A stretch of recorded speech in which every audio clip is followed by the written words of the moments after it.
Hi darlings, welcome back. As you can see, I kept trying Nightwatch out in rank, because where else, am I right? And as you guys seem to enjoy the previous video with him, I decided to upload the second tie I talked about in that video. So yeah, it was even on Chinatown, which if you saw the video I made about Chinatown and JoJo like, I don't know, 2 weeks ago, about 2 weeks ago, then you know it's not really one of my favorite maps. But regardless, I thought this was a fun match, especially in rank with me being new to Nightwatch completely. I would say so. Yeah, I hope you will enjoy watching this, and I thought maybe I could just mention some of the tips I realized while playing him. And of course, it's not something like a pro tutorial, just like I would make with JoJo. It's more like something to beginners if you're just starting out with Nightwatch.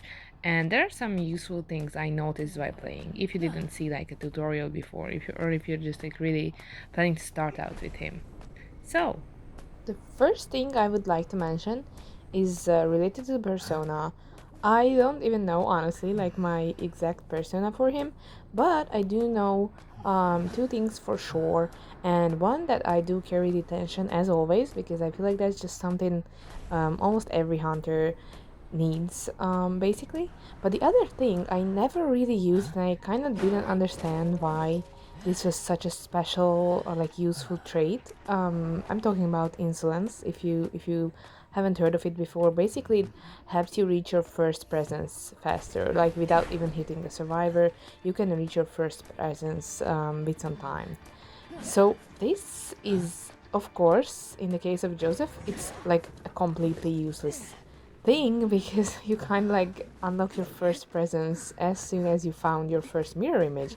So it didn't really make sense for me to even think about this trait. But now for Nightwatch, as his like all of his skills are super useful, and yeah, like I feel like it's really such a big help to use insolence on him. So I would say if you're comfortable with only detention or with only trump card, then you can just change your other main talent to insolence, because it really did help out a lot for me, because you know like it unlocks your wind changing ability, which is like super helpful.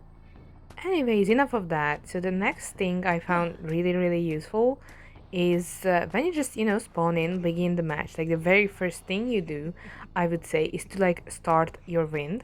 Like that's like the first thing you can do. But like do it immediately, like after it lets you control the character, because it will give you one charge. As you can see at the bottom of the screen, you can see like three little charges, which will turn to four when you have max presence. But the point is, it will fill up one or some cases two little parts according to you using your wind skill, like the wind sucking inside towards your skill. So basically, that's super nice to do. If like you immediately when you spawn in, you just use your like wind, like your normal wind, wait for it to go past the little sign on the circle. You will be able to see. You can just scroll back to the like the beginning of this video, because I did do this just like I'm telling you guys. So yeah, like it will have like give you one charge. You can see right now also that there is a little sign in the circle, and just make sure it goes past that, so you will have one charge at the bottom of the screen. And that will, when you like finally get to your first survivor, you will already have like either you can use a speed boost or you can use your wind, or basically like you already have something to work with. So I feel like this, and you can still walk, like you don't have to stay still when you use the wind. So I feel like you have nothing to lose with this. Like you won't like by the time you find the first survivor, even on smaller maps, the cooldown will be also over already. So yeah, I would say just make sure you use it once, so you will have something to work with already. Alright, next thing I wanted to mention is just after unlocking your first presence, you will be able to change the winds. Of course, you can choose like this weaker wind, as you could see now, and the stronger wind accordingly by pressing that button.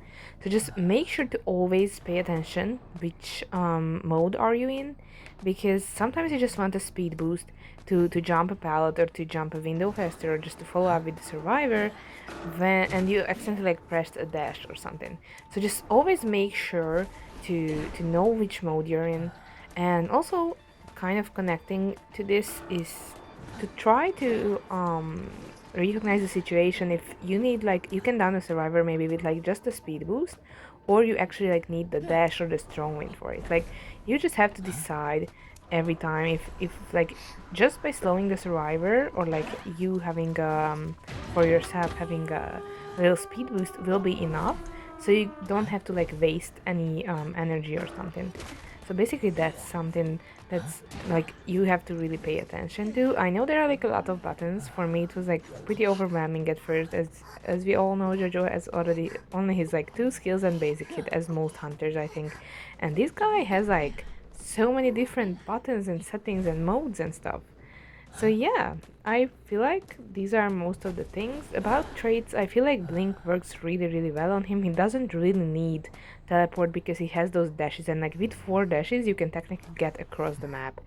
So he doesn't really have problems with mobility. And well, you can get excitement for the team, wishes for the excitement. But yeah, basically I think Blink is the best trait you can take with him. And yeah, I feel like that was all I can say about him. I hope I could help some of you beginners or just make you try him, because you know, he might seem a bit complicated, but he really isn't that bad. So yeah, let's just give him a try. Alright, hope you guys enjoyed. Have a nice day. Bye bye.